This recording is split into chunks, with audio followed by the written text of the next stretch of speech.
Hi అండి. అందరికీ నమస్కారం. పల్లవి కథల ప్రపంచం ఛానల్‌కి స్వాగతం.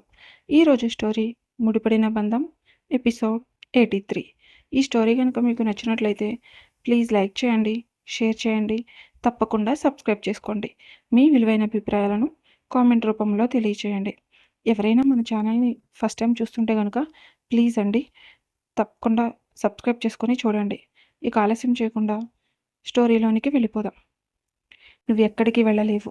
నువ్వు లైఫ్ లాంగ్ ఇక్కడే ఈ ఇంటి పెద్ద కోడలిగా నా భార్యగానే ఉంటావు. అలా కాదని వెళ్ళడానికి ఏమాత్రం ట్రై చేసినా నీ మొగుడికి ఉన్న పవర్ ఏంటో చూస్తావు. నువ్వు నా నుండి తప్పించుకొని ఎక్కడికి వెళ్ళలేవు. ఎక్కడికి వెళ్ళినా వితిన్ 24 అవర్స్లో నిన్ను తీసుకొచ్చి ఇంట్లోనే కూర్చోబెడతా అని చాలా సీరియస్గా అంటాడు. గీత భయంగా చూస్తూ, నేనేదో సరదాగా అన్నాను సార్, మీరే కావాలి అని పెళ్లి చేసుకున్నప్పుడు నేను ఎక్కడికి వెళ్తాను అని తడబడుతూ అంటుంది. విరాట్ గీత వైపు అలానే చూస్తూ, అందరినీ బాగానే పిలుస్తున్నావు, మరి నన్నెందుకు సార్ అంటున్నావు అని అడుగుతాడు. గీత కళ్ళు పెద్దవి చేసి చూస్తూ, అంటే ఏంటి మీ ఉద్దేశం? మిమ్మల్ని సార్ అని కాక ఇంకేమని పిలవాలి అని ఆశ్చర్యంగా అడుగుతుంది. విరాట్ చిన్నగా నవ్వుతూ, నీ ఇష్టం, నీకు ఎలా కంఫర్ట్గా ఉంటే అలా పిలవచ్చు.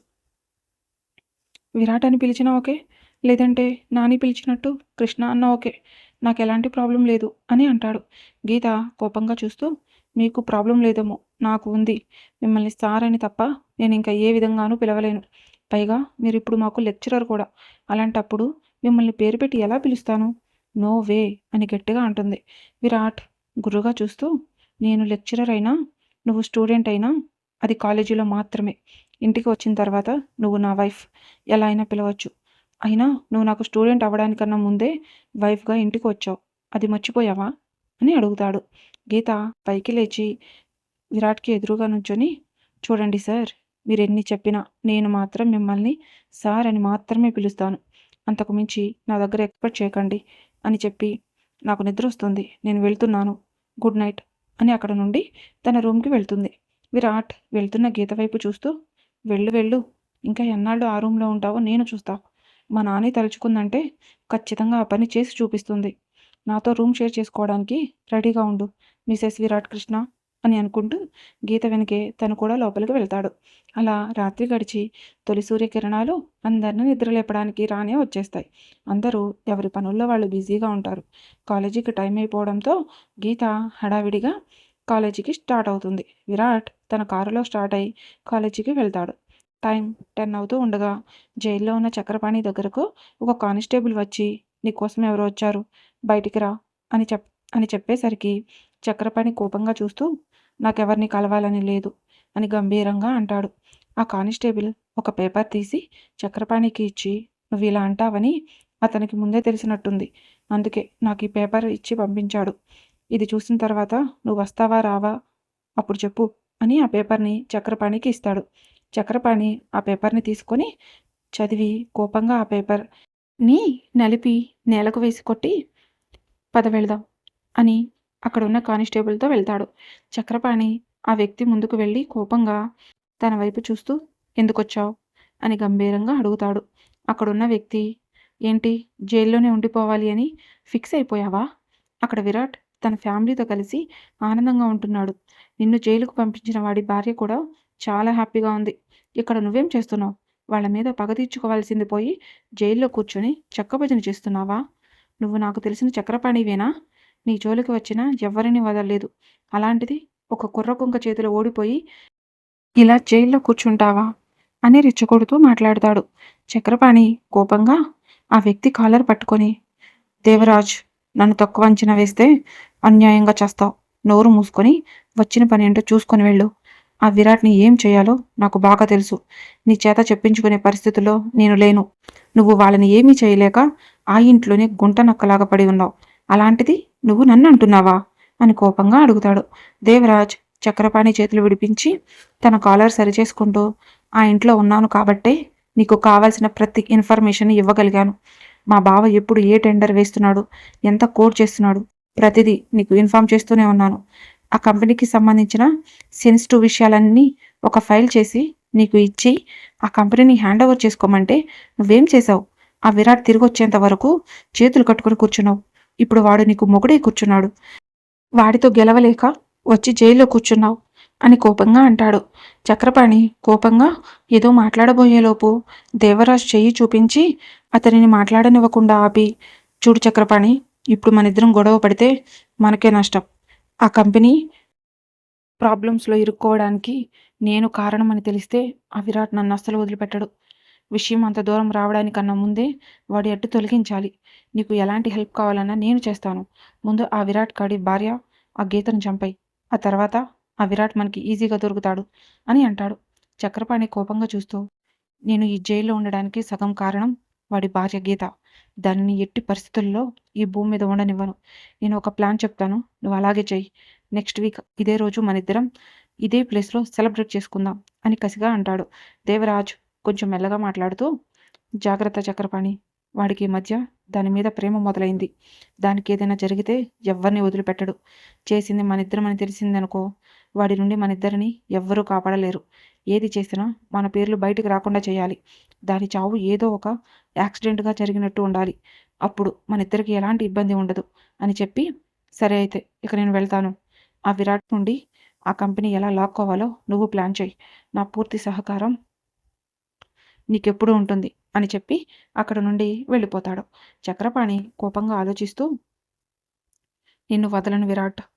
ఎన్నాళ్ళ నుండి సంపాదించుకున్న నా పేరుని, నా పరపతిని దెబ్బతీసావు. దానికి కారణమైన నిన్ను, నీ భార్యని ఎప్పటికీ వదలను అని కసిగా అనుకొని అక్కడి నుండి వెళ్తాడు. గీతా, మధు, సంధ్య క్లాస్లోనికి వెళ్ళి కూర్చుంటారు. రవి కూడా అప్పుడే క్లాస్లోనికి రావడంతో గోపి రవి దగ్గరకు వెళ్ళి, ఏంట్రా 2 డేస్ నుంచి కాలేజీకి రావడం లేదు, ఏం జరిగింది అని అనుమానంగా అడుగుతాడు. రవి, ఏం లేదు, చాలా బోర్గా అనిపించింది, అందుకే మా ఫామ్ హౌస్కి వెళ్ళి 2 డేస్ మంచిగా ఎంజాయ్ చేసి వచ్చాను అని అంటాడు. గోపి కొంచెం కంగారుగా, అరే నీకు ఈ న్యూస్ తెలీదా అని అడుగుతాడు. రవి చిరాకుగా, విషయం ఏంటో చెప్పకుండా తెలిసిందా లేదా అని అడిగితే నాకు ఎలా తెలుస్తుంది అని కోపంగా అనేసరికి గోపి చాలా చిన్నగా మాట్లాడుతూ, మీ మావయ్య శరత్ జాబ్కి రిజైన్ చేశారంట. ఏం జరిగిందో ఎవరికీ తెలియదు. ఇప్పుడు ఆయన ప్లేస్లోకి మన చైర్మన్ సార్ విరాట్ కృష్ణ వస్తున్నారు అని చెప్తాడు. రవి కోపంగా చూస్తూ, ఏం మాట్లాడుతున్నావురా? మా మావయ్య రిజైన్ చేయడం ఏంటి, అది కూడా నాకు తెలియకుండా? రాత్రి తాగింది దిగలేదా, పిచ్చి పిచ్చిగా వాగుతున్నావు అని అడుగుతాడు. గోపి, అరే నేను చెప్పేది నిజం, నిజంగానే శరత్ సార్ నిన్నటి నుండి కాలేజీకి రావడం లేదు అని అంటాడు. రవి క్లాస్ నుండి బయటకు వెళ్ళి తన ఫోన్ తీసుకొని వాళ్ళ డాడీకి కాల్ చేసి శరత్ గురించి అడుగుతాడు. ఎమ్మెల్యే రాజశేఖర్ గంభీరంగా మాట్లాడుతూ, నిన్నటి నుండి శరత్ ఏమయ్యాడో తెలియడం లేదు. ఎంక్వైరీ చేస్తే కాలేజీకి కూడా రాలేదు, ఆల్రెడీ రిజైన్ చేశాడు అని చెప్తున్నారు. నేను కనుక్కుంటాను, నువ్వేమి టెన్షన్ పడకు అని చెప్పి కాల్ కట్ చేస్తాడు. రవి కంగారుగా, ఏం జరిగింది, మామ ఎక్కడికి వెళ్ళాడు, ఇంత సడన్గా తన జాబ్కి రిజైన్ చేయాల్సిన అవసరం ఏమో వచ్చింది అని ఆలోచిస్తూ ఉంటాడు. విరాట్ క్లాస్కి వెళ్తూ బయట అటు ఇటు తిరుగుతున్న రవిని చూసి, ఎక్కడేం చేస్తున్నావు అని గంభీరంగా అడుగుతాడు. రవి కొంచెం చిన్నగా మాట్లాడుతూ, ఏమీ లేదు సార్, ఒక ఇంపార్టెంట్ కాల్ వస్తే మాట్లాడడానికి బయటికి వచ్చాను అని చెప్తాడు. విరాట్ అనుమానంగా చూస్తూ, కాల్ మాట్లాడడం కంప్లీట్ అయిందా అని అడిగేసరికి రవి, సార్ అయిపోయింది, క్లాస్కి వెళ్తున్నాను అని చెప్పి అక్కడ నుండి తన క్లాస్కి వెళ్తాడు. విరాట్ 4th ఇయర్ క్లాస్లోనికి వెళ్ళి లెసన్ చెప్పడం స్టార్ట్ చేస్తాడు. రవి తన చుట్టూ ఏం జరుగుతుందో కూడా గమనించే పరిస్థితుల్లో లేడు. తన ఆలోచన కేవలం శరత్ ఎక్కడికి వెళ్ళాడు అనే దాని గురించి తిరుగుతూ ఉంటుంది. విరాట్ లెసన్ చెప్తూ మధ్య మధ్యలో గీత వైపు చూస్తూ ఉండేసరికి గీత ఒక్కసారిగా ఉలికిపడి, ఈ మనిషి నన్ను కంటి చూపుతూనే చంపేసేలాగా ఉన్నాడు, ఆ చూపేంట్రా బాబు, మరీ అలా చూస్తే అమ్మాయిలందరూ చుట్టూ తిరగక ఇంకేం చేస్తారు అని అనుకుంటూ విరాట్ చెప్తున్న లెసన్ని వింటూ ఉంటుంది. కావ్య మాత్రం కనురెప్ప కూడా వేయకుండా అలానే విరాట్ని కళ్ళతో నింపేసుకుంటుంది. సంధ్య గీత దగ్గరకు జరిగి, గీత గీతని మెల్లగా గోకుతుంది. గీత తన నోటికి చెయ్యడ్డు పెట్టుకొని, ఏంటి అని మెల్లగా అడిగేసరికి సంధ్య మెల్లగా మాట్లాడుతూ, నువ్వు ఇంటికి వెళ్ళిన తర్వాత మీ ఆయనకి దిష్టి తీసుకో గీత, కావ్య చూడు ఇంత కళ్ళు వేసుకొని తన కనురెప్పు కూడా వేయకుండా ఎలా చూస్తుందో అని మెల్లగా అంటుంది. గీత కోపంగా చూస్తూ, నోరు మూసుకొని క్లాస్ వినలేదనుకో పీక పిసికి చంపుతావు, అది చూస్తే నీకెందుకే బాధ, నోరు మూసుకొని క్లాస్ విను అని విరాట్ వైపు చూస్తూ ఉంటుంది. విరాట్ లెసన్ చెప్పడం కంప్లీట్ చేసి స్టైల్గా నుంచొని, మీరు ఎంతవరకు విన్నారో మీకేం అర్థమైందో ఇప్పుడు నేను టెస్ట్ చేస్తాను అని అంటాడు. ఆ మాట విన్న కావ్య గుండెల్లో రాయి పడ్డట్టు భయంగా చూస్తూ మనసులో అసలు క్లాస్ ఏమీ వినలేదు. ఉన్న కొంచెం టైం విరాట్ సార్ని చూడడానికే సరిపోయింది. ఇప్పుడు క్వశ్చన్స్ అడిగితే నేనేం చేయాలి? ఇప్పుడు కానీ నేను కరెక్ట్గా ఆన్సర్ చేయకపోతే విరాట్ సార్ దృష్టిలో మంచి ఇంప్రెషన్ ఉండదు. ఏం చేయాలి అని ఆలోచిస్తూ ఉంటుంది. విరాట్ గీత వైపు చూస్తూ గీత గెటప్ అని అంటాడు. గీత పైకి లేచి నుంచొని విరాట్ వైపు చూస్తూ ఉంటుంది. తను చెప్పిన లెసన్లో నుంచి ఒక క్వశ్చన్ అడిగి ఆన్సర్ చేయి అని చెప్తాడు. గీత ఏమాత్రం తడబడకుండా విరాట్ అడిగిన క్వశ్చన్కి కరెక్ట్గా ఆన్సర్ చేయడంతో విరాట్ మనసులో బ్రతికిపోయావు. ఇప్పుడు కానీ సరిగ్గా ఆన్సర్ చేయకపోయినట్లయితే సిచ్యువేషన్ వేరేలాగా ఉండేది అని అనుకుంటూ సిడౌన్ అని బోర్డు మీద ఒక ప్రాబ్లం రాసి కావ్యాన్ని పిలిచి సాల్వ్ చేయి అంటాడు. విరాట్ ఎక్స్ప్లెయిన్ చేసినప్పుడు అసలు ఏమీ వినకపోవడంతో కావ్యకి ఏం చేయాలో కూడా అర్థం కాలేదు. మెల్లగా నడుచుకుంటూ వెళ్ళి బోర్డు ఎదురుగా నుంచొని ఏం చేయాలో అర్థం కాక అలానే నిలబడి ఉంటుంది. విరాట్ గంభీరంగా మాట్లాడుతూ నేను ఎక్స్ప్లెయిన్ చేసినప్పుడు నువ్వు సరిగ్గా విన్నావా అని అడుగుతాడు. కావ్య ఏమీ ఆన్సర్ చేయాలో అర్థం కాక కామ్గా అలానే నుంచొని ఉంటుంది. విరాట్ కోపంగా చూస్తూ నిన్నే అడిగేది, నేను చెప్పింది నీకు అర్థమైందా లేదా అని మరొకసారి అడిగేసరికి కావ్య భయంగా చూస్తూ అర్థం కాలేదు సార్ అని అంటుంది. విరాట్ బోర్డు వైపు చూపిస్తూ ఈ ప్రాబ్లం మీలో ఎంతమందికి అర్థం కాలేదు అని అడుగుతాడు. అక్కడ ఉన్న స్టూడెంట్స్ అందరూ కామ్గా ఉండడంతో విరాట్ కొంచెం గంభీరంగా మిమ్మల్ని అడిగేది ఈ ప్రాబ్లం ఎవరికీ అర్థం కాలేదు, వాళ్ళు ఒకసారి హ్యాండ్స్ రైజ్ చేయండి అని గట్టిగా అనేసరికి అందరూ ఒక్కసారిగా మాకు క్లియర్గా అర్థమైంది సార్, ఆ ప్రాబ్లంకి సంబంధించి ఎలాంటి డౌట్స్ లేవు అని అంటారు. విరాట్ వాళ్ళల్లో ఒక అతన్ని లేపి వచ్చి సాల్వ్ చేయి అని చెప్పేసరికి అతను పైకి వచ్చి కావ్య చేతిలో ఉన్న మార్కర్ తీసుకొని చాలా నీట్గా ఆ ప్రాబ్లంని సాల్వ్ చేస్తాడు. విరాట్ కావ్య వైపు సీరియస్గా చూస్తూ క్లాస్లో ఇంతమందికి అర్థమైన ప్రాబ్లం నీకెందుకు అర్థం కాలేదు? నీకొక్కదానికి అర్థం కాలేదు అంటే దాని అర్థం నువ్వు అసలు క్లాస్ సరిగ్గా వినలేదు అని. క్లాస్ వినకుండా ఏం చేస్తున్నావు అని గంభీరంగా అడుగుతాడు. కావ్య మనసులో క్లాస్ కొంచెం కూడా వినకుండా మిమ్మల్ని చూస్తూ ఉన్నాను అంటే ఇప్పుడే చంపేసేలాగా ఉన్నాడు అని అనుకుంటూ సారీ సార్, ఇంకొకసారి రిపీట్ కాకుండా చూసుకుంటాను అని మెల్లగా అంటుంది. విరాట్ కోపంగా చూస్తూ ఇంకొకసారి క్లాస్ సరిగ్గా వినకుండా మీ ఇష్టం వచ్చినట్లు ఎవరైనా బిహేవ్ చేస్తే అస్సలు ఊరుకోను అని చెప్పి క్లాస్ టైం అయిపోవడంతో విరాట్ అక్కడ నుండి బయటకు వెళ్తాడు. కావ్య అందరి ముందు అలా అనేసరికి కోపంగా వెళ్ళి తన ప్లేస్లో కూర్చుంటుంది. గీత గ్యాంగ్ క్యాంటీన్కి వెళ్ళి సమోసా తింటూ ఆ రోజు కాలేజీలో జరిగిన విషయాల గురించి డిస్కస్ చేస్తూ ఉంటారు. అక్కడికి ఒక అమ్మాయి వచ్చి గీతాంజలి అంటే మీరేనా అక్క అని మెల్లగా అడుగుతుంది. గీత అయోమయంగా చూస్తూ అవును నేనే, ఏమైంది అని అడుగుతుంది. ఆ అమ్మాయి మిమ్మల్ని ప్రిన్సిపల్ సార్ రమ్మంటున్నారు అని చెప్పి అక్కడ నుండి వెళ్ళిపోతుంది. గీత అనుమానంగా సార్ ఇప్పుడు ఎందుకు రమ్మంటున్నారు అని అనుకుంటూ మధు వైపు చూసి నేను ప్రిన్సిపల్ సార్ రూమ్కి వెళ్ళి వస్తాను, మీరు క్లాస్కి వెళ్ళండి అని చెప్పి గీత అక్కడ నుండి ప్రిన్సిపల్ రూమ్కి వెళ్తుంది. గీత లోపలికి వెళ్ళి హాయ్ సార్ రమ్మన్నారంట అని మెల్లగా అడుగుతుంది. అక్కడ చైర్లో వెనక్కి తిరిగి కూర్చోవడం వల్ల అక్కడ ఎవరున్నారో గీతకి కనిపించరు. ఎంతసేపటికి ఎవరూ మాట్లాడకపోవడంతో గీత కొంచెం మెల్లగా సార్ అని పిలుస్తుంది. విరాట్ చైర్తో సహా ముందుకు తిరిగి స్టైల్గా కూర్చొని గీత వైపు చూస్తూ కళ్ళు ఎగరేస్తాడు. ప్రిన్సిపల్ చైర్లో విరాట్ని చూసిన గీత ఆశ్చర్యంగా మీరు ఇక్కడున్నారేంటి సార్, ఇక్కడ ప్రిన్సిపల్ సార్ కదా ఉండాలి అని అనుమానంగా అడుగుతుంది. విరాట్ గీత వైపు సూటిగా చూస్తూ మీ ప్రిన్సిపల్ సార్ లీవ్లో ఉన్నారు, అందుకే ఈరోజు నేను ఇక్కడ ఉండాల్సి వచ్చింది అని అంటాడు. గీతకి విషయం అర్థమవడంతో ఎందుకు నన్ను పిలిపించారు అని అడుగుతుంది. విరాట్ లేచి మెల్లగా నడుచుకుంటూ గీత దగ్గరకు వచ్చి క్లాస్లో ఏంటి మీ డిస్కషన్ అని అడుగుతాడు. గీత ఏమాత్రం భయపడకుండా ఈ విషయం మీరు క్లాస్లో అడిగితే అక్కడే చెప్పేదాన్ని కదా సార్, పని కట్టుకొని మరీ ఇక్కడి దాకా పిలిచి అడగాల అని అంటుంది.